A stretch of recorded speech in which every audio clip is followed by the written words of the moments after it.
Halo keluarga BES, apa kabar? Sehat, sukses, bahagia selalu. Jangan lupa subscribe, like, bagikan channel ini dan berikan komentar Anda agar kami semakin semangat dalam memberikan Anda update terbaru mengenai dunia pasar modal. Bagi Anda yang selama ini telah mendukung kami ucapkan terima kasih. Kami doakan Anda selalu diberikan kesehatan, rezeki, dan kebahagiaan yang melimpah. Jangan lupa aktifkan lonceng notifikasi agar Anda tidak tertinggal setiap update terbaru dari kami BESBIS ID.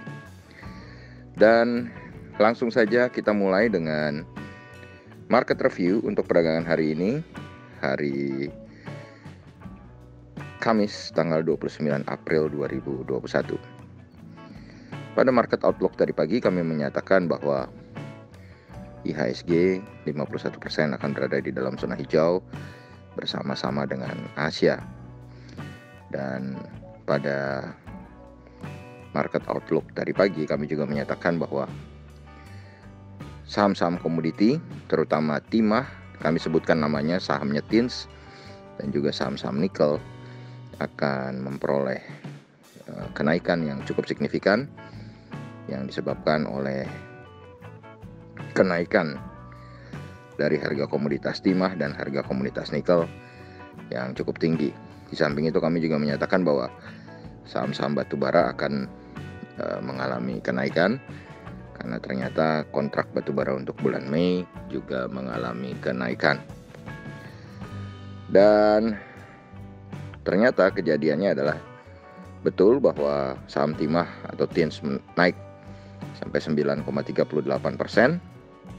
Begitu pula saham-saham nikel yang kenaikannya bisa mencapai 3% lebih, Inco dan Antam, maupun juga saham-saham batubara. Dan kalau kita lihat memang hari ini IHSG adalah kenaikan yang kedua setelah kemarin naik 0,25%, hari ini naik 0,64%. Dan IHSG dibuka di 65,799 langsung di zona hijau. Kemudian naik sampai titik tertingginya di 6019,025. Namun di pembukaan sempat turun ke titik terendah di 5987,743. Tapi akhirnya IHSG ditutup di 6012,961. Atau IHSG mengalami kenaikan 0,64% atau 38,482 poin. Indeks LQ45 malah mengalami kenaikan lebih tinggi, yaitu 0,78% atau 6,909 poin ke 897,811. Memang masih kalah daripada kenaikan Edo, tetapi ini cukup sudah menunjukkan bahwa IHSG bergerak searah dengan Edo hari ini. Dan kalau kita lihat total transaksi yang terjadi di IHSG mengalami sedikit kenaikan 9,813 triliun, belum sampai 10 triliun, masih tetap sepi. Total transaksi ini mewakili 312 saham yang menguat dan 181 saham melemah. Market capital atau nilai pasar dari IHSG naik ke 7.141,518 triliun rupiah. Memang biasanya kalau kita lihat IHSG pada akhir bulan seringkali mengalami tekanan atau mengalami bantingan. Dan kami mengambil judul besok adalah Jumat Keramat. Kenapa? Karena besok adalah Jumat terakhir di bulan April, di mana saya katakan tadi bahwa sering terjadi bantingan di akhir bulan, dan hari Jumat adalah hari yang sering dipakai untuk sell off oleh beberapa trader atau investor yang ingin mengamankan posisi sebelum weekend. Memang selama 2 minggu terakhir kemarin, hari Jumat malah justru menjadi hari yang baik, menjadi hari yang hijau. Bahkan Kamis sudah 5 minggu berturut-turut hijau, dan hari Seninnya yang sudah 7 minggu berturut-turut merah.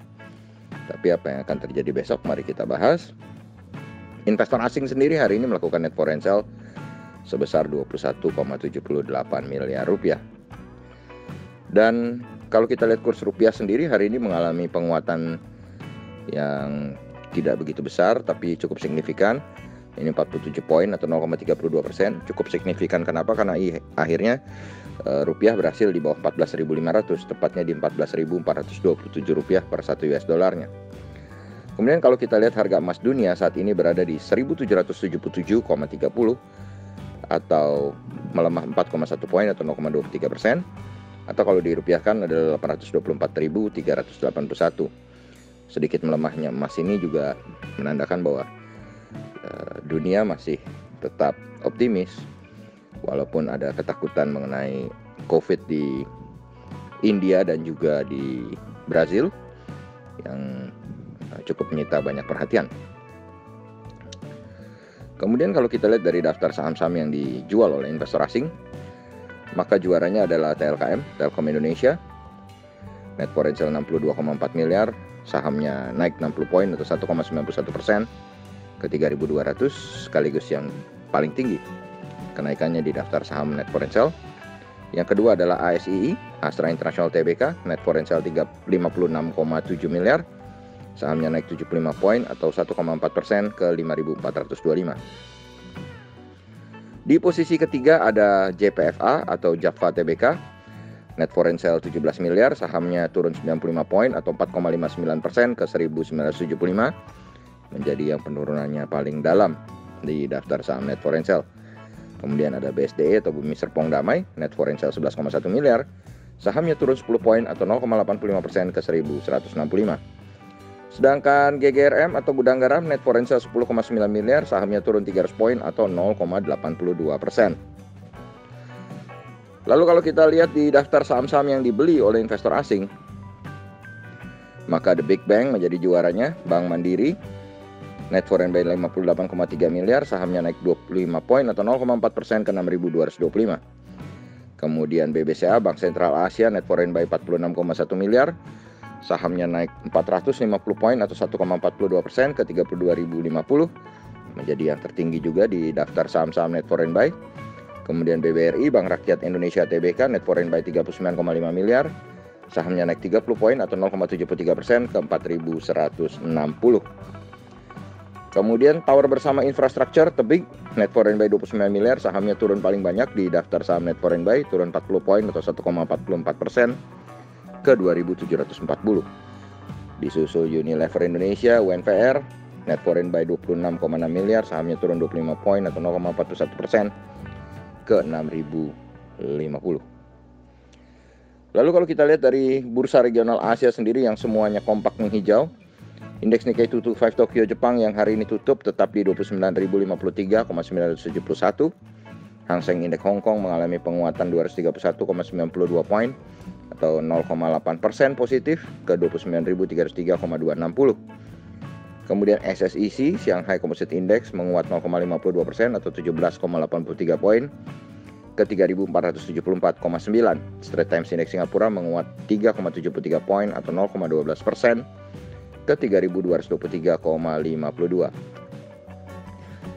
Lalu kalau kita lihat bagaimana pembukaan market regional Eropa, indeks FTSE 100 London menguat 0,68% atau 47,48 poin ke 7.011,15.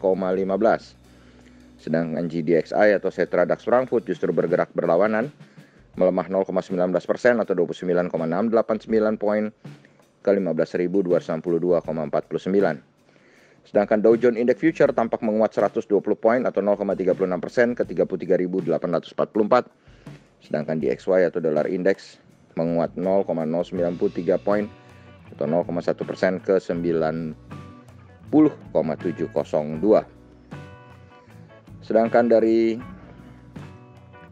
agenda saham-saham yang dalam waktu dekat akan membagikan dividen, nampak ada beberapa saham, yaitu XCIS yang akan kumdate tanggal 3 bulan 5 sebesar Rp2,275, Excel yang akan kumdate tanggal 3 bulan 5 sebesar Rp31,7, kemudian ada Adro tanggal 4 bulan 5 sebesar 0,00459 US dollar, kemudian ada Jaya Rp2 tanggal 5 bulan 5, Ipol Rp5 tanggal 5 bulan 5, dan ada Inco sebesar 0,00333 US dollar yang akan kumdate tanggal 7 bulan 5. Demikianlah apa yang bisa kami sampaikan kali ini. Semoga bermanfaat bagi Anda semua. Tetap sehat, stay safe, dan jangan lupa untuk selalu berusaha berbahagia. Sampai jumpa.